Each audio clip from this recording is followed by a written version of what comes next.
इतना माँ बाप से अधिकार रखते हैं।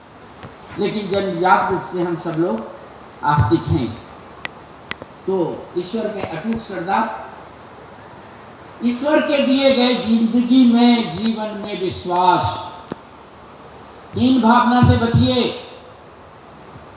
नाहं करता हरि करता, हरि करता ही केवलम, नाहं करता गुरु करता, गुरु करता ही केवलम। गुरु और हरि में अपार श्रद्धा रखिए। और जब हिंदू धर्म में आप विश्वास करते हैं, योग में विश्वास करते हैं, अध्यात्म में विश्वास करते हैं, देवभूमि में विश्वास करते हैं, तो इतना तो विचारिए कि हम पहले भी थे, अभी भी हैं और बाद में भी आएंगे। गेम प्लान है कि नहीं आने का इंतजाम करना है। तो पिछला प्लान तो आपका गड़बड़ है, तब तो आप आए हैं। तो एक तो ऐसे ही चला गया, एक काल तो आपका गया। दूसरे काल पर विचार करिए कि आप क्या कर रहे हैं। वर्तमान का पुत्र होता है भविष्य, और आपको अपना वर्तमान पता है, फिर हम किसको ठगते हैं। इसलिए आस्थावान बनिए, ये आपकी मदद करेगा मनोमय कोष के लिए। मन पर जितने प्रतिस्पर्धा के बोझ बढ़ेंगे, जितने आप हीन भावना से अपने को ग्रसित करेंगे। आज मैं जो दो शब्द राष्ट्र से कहा, सरकार से कहा, केवल योग शिक्षक के अंदर में हीन भावना की उत्पत्ति ना हो जाए, कल अपने विचारों से लड़ने ना लगे। मैं इस दयावश, इस कारणवश मेरा ये उद्गार था। आप देखिए दूसरे राष्ट्रों को शोध पर कितने खर्च होते हैं। एक एक देश में यूनिवर्सिटी है जितनी पूरी दुनिया में नहीं। हमारे देश का ही सब्जेक्ट लेता है, हमारे देश पर ही रिसर्च करता है, हमारे देश पर ही मेडिसिन बेचता है। कौन है बैकवर्ड, कौन है फॉरवर्ड, कौन है? सोच। योग पर रोज नए आयामों पर प्रयोग होना चाहिए। योग शिक्षकों को प्रमोट करने के लिए तरह तरह के ऐसे सफल कार्यक्रमों का आयोजन होना चाहिए। बौद्धिक विचार मंच होना चाहिए। समृद्ध लोगों को आगे आना चाहिए।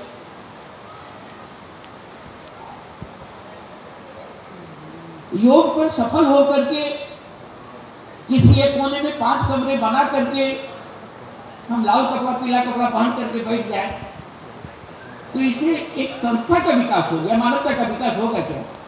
मानवता के विकास के लिए योग शिक्षकों को प्रमोट करना चाहिए। देश में क्रांति होनी चाहिए। कल पुस्तकों की धरोहर थी, थोड़ा सा निकला तो लोग को अच्छा लगने लगा, रोग का उन्मूलन होने लगा। तो विद्या मस्तिष्क से निकल करके ग्रंथों में 5,500 वर्ष पूर्व आई, उससे निकल करके साधुओं की झोली में आई। अब साधुओं की झोली से दयावश इसी मातमी जगत से हमारे परम गुरु जो एमबीबीएस डॉक्टर थे, एक ऐसे संत जिसे सारे देवों का दर्शन हुआ, इतना बड़ा इंटेलेक्चुअल संत, पढ़ने की जरूरत है, पढ़ने की जरूरत। और वो मार्ग मलाया से घूम करके मेटरलिज्म से नॉन मेटरलिज्म के एकदम यू टर्न। और क्या मिला पूरी दुनिया को, वो देखने की जरूरत, समझने की जरूरत। तो 5 कोशों में आपके भी, जनमानस के भी मनोमय कोश सुदृढ़ हो। आस्थावान बनिए, ईश्वर में श्रद्धा रखिए, इससे आपका काम चल जाएगा। और मेरे यहाँ का एप्लीकेशन, उसके लिए जो यौगिक एप्लीकेशन है कि जिसका अन्नमय मजबूत होगा, प्राणमय मजबूत होगा, उसका मनोमय मजबूत होगा ही, स्वाभाविक बात है। तो अंदर से भी मजबूत होगा और बाहर से ऐसे सब चरित्र को धारण करिए, ऐसे सब धार्य धर्म, ऐसे धर्म को धारण करिए। विज्ञानमय का काम इसी से चल ही जाए। उसको शोल हाउस कहते हैं। आज देश में इस तरह की कुरीतियां, इस तरह की मनोस्थितियां उत्पन्न हुई है। आए दिन तो घटनाएं घट रही है, आप उसको पनिश कर रहे हैं, हम उसको पनिश कर रहे हैं। हमारे जो कार्यक्रम है, हमारे जो स्क्रिप्ट हैं, हमारे जो नेत हैं, सब एक्सट्रोवर्टेड बना रहा है स्टूडेंट को, सब एक्सट्रोवर्टेड। धन्य है ऐसे ऋषि संत, ऐसे कार्यक्रम जो कम से कम मानवता को अंदर चलने के लिए बाध्य करता है। धन्य है हमारे ऋषि परंपरा। किसने आपको कह दिया कि संसार अलग है और अध्यात्म अलग है? किसने सिखाया? कहाँ लिखा हुआ है? अरे मानव रूपी पंछी के दो स्ट्रॉन्ग विंग हैं। यदि एक संसार है तो दूसरा अध्यात्म। एक पर काट करके देखिए पंछी कितना दूर चलता है। कहाँ कहाँ से ये बातें नए जमाने के दिलो दिमाग में बैठ गई। कोई वृक्ष दिखाई पड़ रहा है, उसमें फल लगे हुए हैं, टहनियाँ लगी हुई है, रसदार फल लगे हुए हैं, उसका जड़ दिखाई नहीं पड़ रहा है तो नहीं है, एग्जिस्ट नहीं कर रहा। यदि ये ब्रांच, ये फ्लावर्स, ये फ्रूट्स मेटरलिज्म के प्रतीक हैं तो उसके जो रूट, जो नॉन विजिबल हैं, वो क्या चीज के प्रतीक हैं? कोई हमें बता दे। इसलिए ये तो दृश्य जगत है, जो दिखाई पड़ने वाली सत्ता है, नहीं दिखाई देने वाली सत्ता पर ही पलवित पुष्पित होता है। हमें उसे सराहने की जरूरत है, सजोजने की जरूरत है, उसे पुरस्कृत करने की जरूरत है, उसको प्रमोट करने की जरूरत है। और ऐसे कार्यक्रम उसमें से एक ईंट रख रहा है, ऐसे प्रयास में अध्यात्म को या पूरी तरह से इतना उत्कृष्ट बना दो कि हमसे दूर हो जाए, और इतना उसको चीफ बना दो कि मेरे जीवन में वर्ण करने के लायक। वीणा के तार को इतना न कसो कि टूट जाए, और इतना न ढीला करो कि बेसुरा हो जाए। ये तो भगवान बुद्ध को भी इतनी प्रेरणा मिली। इसलिए जीवन में आध्यात्मिक होना चाहिए। अध्यात्म नमक और चीनी के बराबर जरूर आपके जीवन में होना चाहिए, नहीं तो आपके मेटरलिज्म पूरे, नहीं तो कभी किसी पेड़ के जड़ को धीरे से ऑपरेट करके देखिएगा कि मेटरलिज्म का क्या स्थिति होता है, पता चल जाएगा। तो अनुनय के लिए समय पर भोजन और लाइट आसन। प्राणायाम के लिए कोशिश करना डायफ्रामिक ब्रीथ 5 लीटर के लिए प्रमोट करना। प्रत्येक व्यक्ति कंधा या छाती से सांस ले रहा है, ऐसी तकनीक को याद करिए धीरे धीरे, उम्र के अनुसार मैंने बनाया है आप लोगों के लिए। जो डायफ्रामिक इनहेलेशन कर सके धीरे धीरे, ऐसे सडन नहीं, तो क्रैम्प आ जाएगा तीसरा लेयर में। मनोमय के लिए अच्छे विचार, सदविचार। विज्ञान में के लिए आस्था, ऐसे सब जगहों में आना, ये विज्ञान में कोष का भोजन है, आत्मा का भोजन है। ध्यान, जप, पूजा, आराधना, अनुष्ठान, देशाटन, तीर्थाटन, ये विज्ञान में कोष के भोजन है। और आनंदमय कोष आपके जीवन का उद्देश्य है, अपने आप मिलेगा, उसके लिए किसी तैयारी की जरूरत नहीं है। ये चारों शरीर को आप तैयार कर लेंगे, 5वां शरीर आपको स्वतः मिल जाएगा। इसके लिए कोई प्रयास करने की जरूरत नहीं। और जब ये जब चारों होगा, ये जब चारों होगा, 5 शरीर का ध्यान रखेंगे तो आपके कफ, पित्त और वायु के बीच में डिफर नहीं होगा। और जब ये डिफर नहीं होगा तो हीरा पिंगला कभी डिफर नहीं होगी, और हीरा पिंगला डिफर नहीं होगी तो आप कभी बीमार नहीं होंगे। यही इम्यूनोलॉजी, यही प्रतिरक्षा प्रणाली, इसी पर कल का पूरा क्लास। तो पंचकोश, 3 नाड़ियां स्वतः हो गई। आपका जो योगिक जीवन शैली है वो नाड़ी पर है। ये सूर्य, ये चांद है। आप चांद के समय में सूर्य का काम करते हैं, सूर्य के समय में चांद का काम करते हैं। इसे कंट्राडिक्शन होता है। आप बताइए, पानी में विथ करंट ज्यादा चलना आसान है या एंटी करंट? आज की पूरी मानव जाति एंटी करंट चलने का ठेका ले ली। एंटी करंट, सब लोग एंटी करंट। हाँ, आप चलेंगे कुछ दूर, आपके जीवन में परफेक्शन नहीं आ सकता। तो योग विथ करंट चलने का एक संकल्प है, एक प्रयास। जीवन में योग का वर्णन करना, अध्यात्म का वर्णन करना, अच्छाइयों का वर्णन करना, विथ करंट चलने का एक संकल्प। तो इन 5 शरीरों का ध्यान रखेंगे तो 20 तत्व शरीर में कम बनेंगे। 20 तत्व कम बनेंगे। जब 20 तत्व बनते हैं तभी हीरा पिंगला का इधर उधर होता है। तो इम्यूनिटी के 3 बेस। और जब प्राण ज्यादा जाएंगे और यो चक्रांश जाके ग्रीक चक्र को बॉडी का जनरेटर मानिए। चक्र संसारिक भी है और आध्यात्मिक भी है। मैं यही कहना चाह रहा हूँ, आसन को अध्यात्म के रूप में मानिए। मैंने क्या कहा, तन की तंत्र तनोती और त्रायती, किसको फैलाओ किसको मुक्त करो। सबसे पहले मन की सीमाओं तक पहुंचो, देश और काल की सीमाओं तक जाओ, उसके बाद उसे पढ़े हो जाओ। यदि ये पढ़े की विद्यार्थी, पढ़ा विद्यार्थी, तो इसको ठंडे बस्ते में डालिए, अभी इसको सकारात्मक बनाइए, जीवनदायिनी बनाइए इस विद्या को, इसका अकूत प्रचार प्रसार हो। और जीवन में योग शिक्षकों की जिम्मेवारी, अरे गेरुआ लटकाने से, माला लटकाने से कोई साधु बन नहीं जाता, 3 या 4 लड़की डंडा मारने से नहीं होता। ये तो एक ड्रेस कोड है, इसके अंदर में कौन बैठा हुआ है, उसकी हीरा और पिंगला की स्थिति बताती है। इस भ्रम से बाहर निकलना चाहिए। योग शिक्षक को चरित्रवान होना ही होगा। मैंने जी सरकार से आज गुजारिश किया कि योग शिक्षकों के भविष्य की तरफ अपना ध्यान दें, योग विद्याओं को परिष्कृत करें। तो मैं योग शिक्षक की तरफ भी ये ध्यान देना चाहूंगा, आप चरित्रवान बने, आप भविष्य की गहराइयों में झांकने की दृष्टि को उत्पन्न करें। क्योंकि योग शिक्षक प्राण का व्यापार करता है, एंड लॉ ऑफ एनर्जी के अनुसार ऊर्जा की विभांतर से निम्न विभांतर की ओर जाती है। शिक्षक के शरीर में इतनी ऊर्जा होनी चाहिए कि उसके सामने बीमार बैठे व्यक्तियों को संप्रेषण कर सके, ऊर्जा का उसमें जा सके। आप चाहेंगे हम जैसे तैसे जी लेंगे और योग शिक्षक बन जाएंगे और हम लोगों को लाभ नहीं, तो फिर वो 2 विज्ञान हमारे पास पहले से ही, मेडिकल साइंस पहले ही, आयुर्वेद पहले से ही, होम्योपैथ पहले से। फिर आपका क्या काम? आप इस विमान को लेकर के चले जाएंगे क्या अंतरिक्ष में? ट्रेन लेकर के चले जाएंगे अंतरिक्ष में? अब तो कह रहे हैं कि आपकी शरीर जोड़ मन जोड़ आत्मा, अब शरीरगत बीमारी समाप्त हो गई है। हमने जितने वैक्सीन का प्रयोग किया, जितने वैक्सीन को यूज किया है, अन्वेषण किया है, वो चूहों पर किया है, मेढकों पर किया है, तो मैं तो स्थूल शरीर पर प्रयोग करके वैक्सीन निकाला है। और वही विज्ञान कह रहा है, वही WHO कह रहा है कि 97% डिजीज जो है शरीरगत नहीं है। फिर शरीरगत के लिए इतनी बड़ी व्यवस्था और भावनागत और आत्मगत बीमारियों के लिए कोई व्यवस्था नहीं, ये कैसा सोतेला व्यवहार?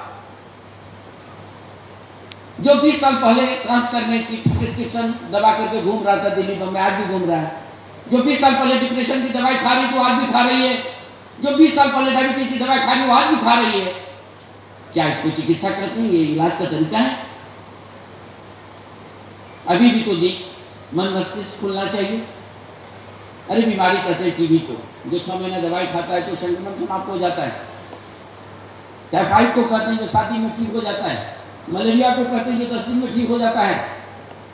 ये बीमारियां शरीरगत, मनगत, भावनागत, आत्मगत हो चुकी हैं। हमें काम करना है उस चौथे लेयर में जाकर के, और चौथे लेयर की विद्या योग है।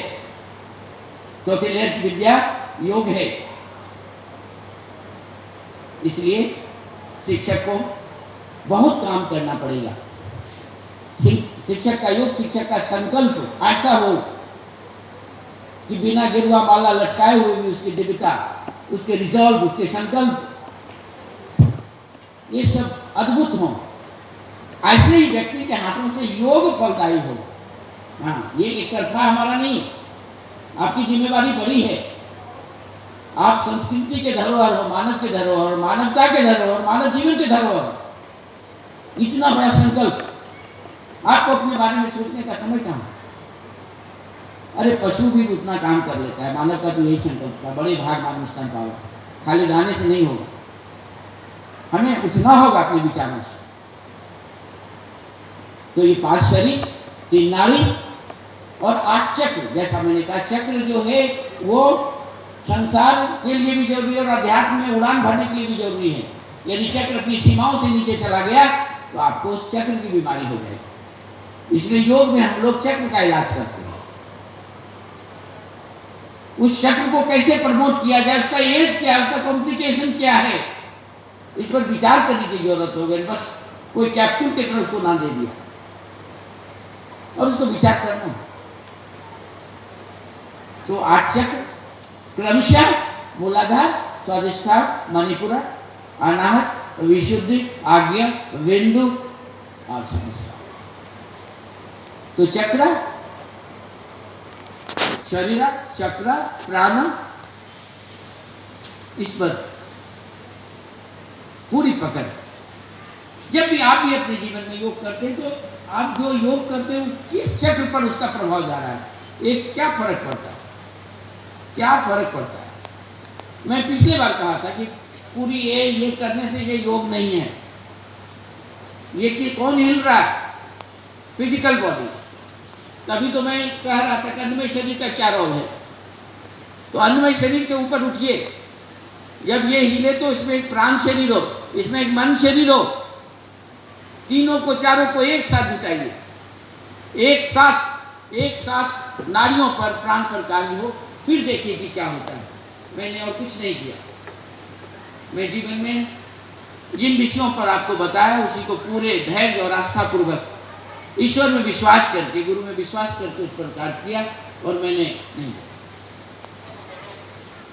और आज लॉकडाउन है, मैं फिर जाकर के केस ठीक 3 दिन बाद देखने वाला हूँ। एक MBA का लड़का है जो धनबाद से आ रहा है, जो MBA की तैयारी करते समय दिल्ली में झूला से गिर गया था। झूला से गिरने के बाद उसकी आवाज़ चली गई और स्पाइन से बोल नहीं पा रहा, मतलब खड़ा हो जा रहा है। तो आया था चल के हमसे मिलने, मैंने बाद में बुलाया था कि ठंडा खत्म हो जाए। देखिए आप लोग का आशीर्वाद लेकर के पिछले साल गए थे, फिर मैं जा रहा हूँ और हमें यकीन है कि उसकी आवाज़ लौटेगी, उसकी आवाज़ लौटेगी और वो चलेगा, बिल्कुल चलेगा। ईश्वर ने संयोग दिया, सौभाग्य दिया, तो फिर उस सब्जेक्ट को लेकर के आपके साथ मिलेंगे।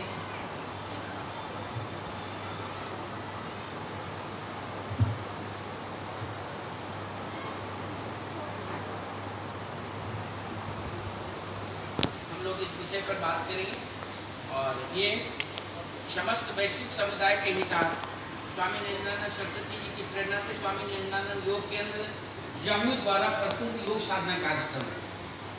आज जब सारा विश्व कोविड-19 संक्रमण के अप्रत्याशित चुनौतियों का सामना कर रहा है, तो हम सभी का व्यक्तिगत दायित्व बनता है कि हम लोग सरकार के द्वारा पूर्व में निर्देशित नियमों का पूरी निष्ठा से पालन करें, क्योंकि ये एक ऐसी महामारी है जिसमें व्यक्ति का व्यक्तिगत भूल सामूहिक संक्रमण या अवस्था को जन्म दे सकता है।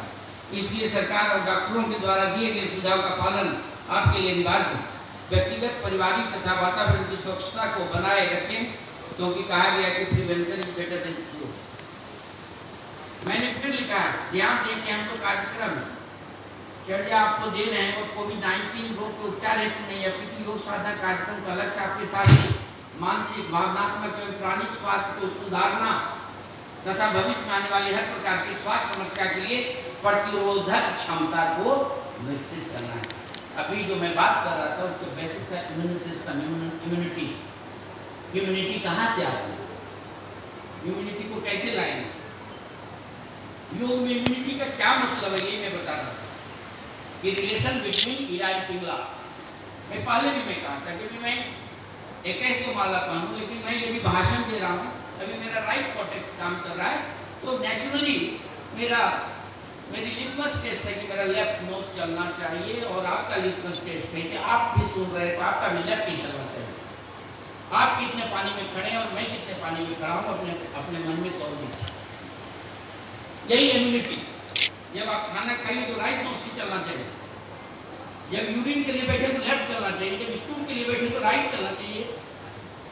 ये जब तफरका हो गया उस समय वही एक वेव होता है जो आपको पकड़ करके मूड़ी टेढ़ा और पैर टेढ़ा करने की स्थिति में आपको ला देता है। जब एज हो जाता है, इम्यूनिटी को लॉस करता है।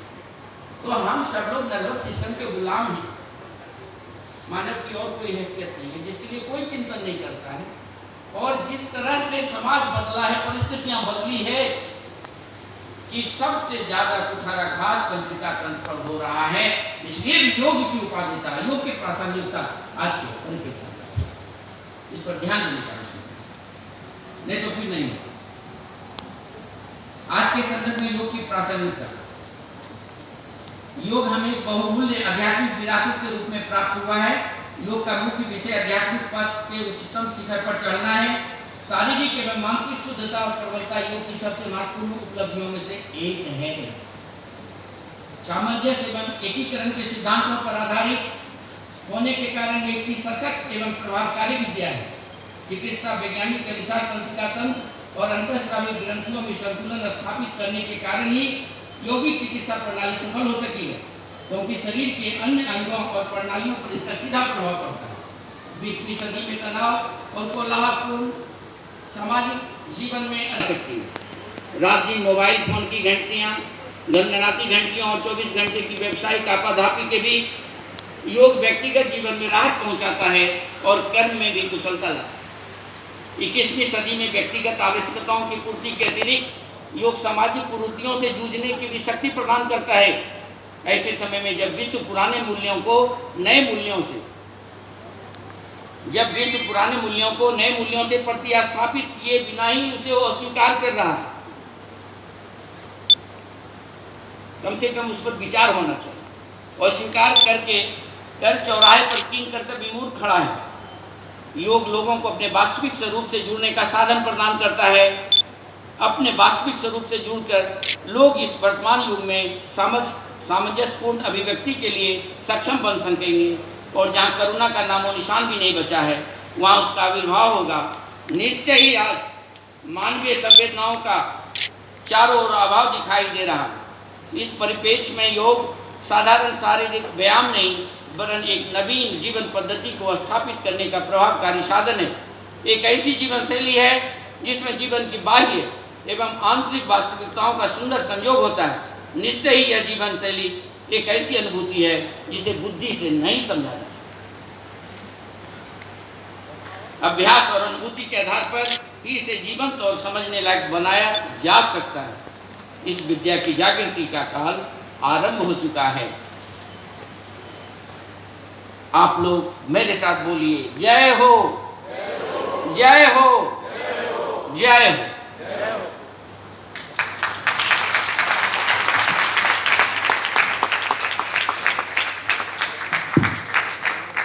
परम आदरणीय स्वामी आत्मस्वरूपानंद जी का दिल से आभार प्रकट करते हैं। एक बार जोरदार तालियां हो जाए देवी और सज्जनों इस आपके आध्यात्मिक उपदेशों के लिए। बहुत बहुत धन्यवाद। स्वामी जी का कल भी एक सेशन है जो कि हम आपको भी थोड़ी देर पहले